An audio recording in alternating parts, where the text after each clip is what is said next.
you who have never done any sandblasting before, I know it can be slightly confusing what materials to buy, how to set it up, how to use the stuff in general. So I wanted to do a quick tutorial that explains all of that and makes your life a little bit easier, hopefully. So I'll start with the cabinet itself. I bought this cabinet here for I think $105 on eBay.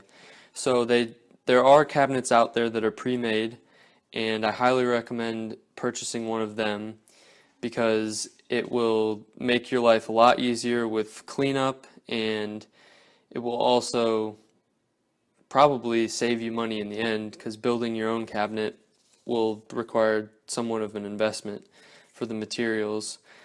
The great thing about this is everything is built in here and you don't have to really do anything to set it up. I'll start with the gun.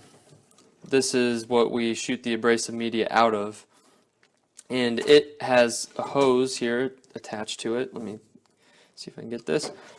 The hose will go into the abrasive media below this grate here, and will filter the media up into the gun. And then at the end of the gun there's a tube that will actually, this is where the air pumps in, and I'll go ahead and go to the outside of the cabinet in a second to show that area. Before I do that though, I also wanted to note that this cabinet has gloves built in, which are really handy, as well as a light. You can't really see it, but it's right in the back of the cabinet. This here is the back right portion of the sandblasting cabinet. As you can see, this is the attachment that you'll attach the air hose to, and the air will shoot through this and into the gun inside the cabinet. In order to get this connection working, you're going to need this piece right here. This is a very standard compressor piece. You can buy it at any hardware store in the compressor section of the store or online. There are just a few other pieces that I'll show you in a minute that you need, so it actually might make sense to buy a kit if you're just starting out. Anyways, you'll screw this in here. You'll actually need a wrench to tighten it.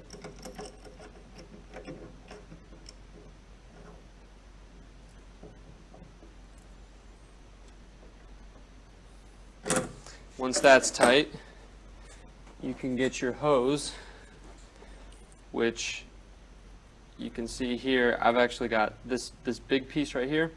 This is an external attachment that screws on to the hose here, and once I've got this screwed on, I can attach this right there, and I've got a good connection, as you can see there. Finally, at the compressor portion of the setup, I have a pretty old compressor here. Unfortunately, it doesn't hold air all that great, but it has the same standard setup as most all compressors do, so it's a good example for me to show you how it works. Right here is where the air flows into the hose, and I know it may seem like all one part, but there's actually a couple parts going on here.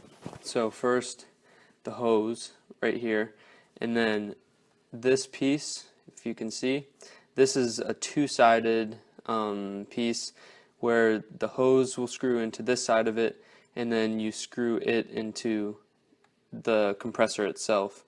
So it's a fairly simple setup, but I just thought I would come down here and show you exactly how it works.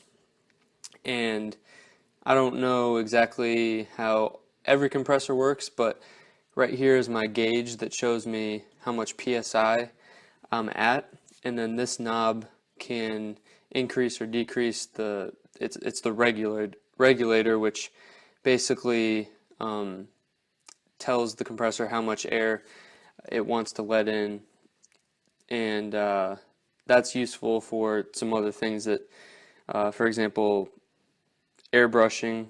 That's a great tool for that, but I'll get into that in a couple other tutorials That's not too important right now.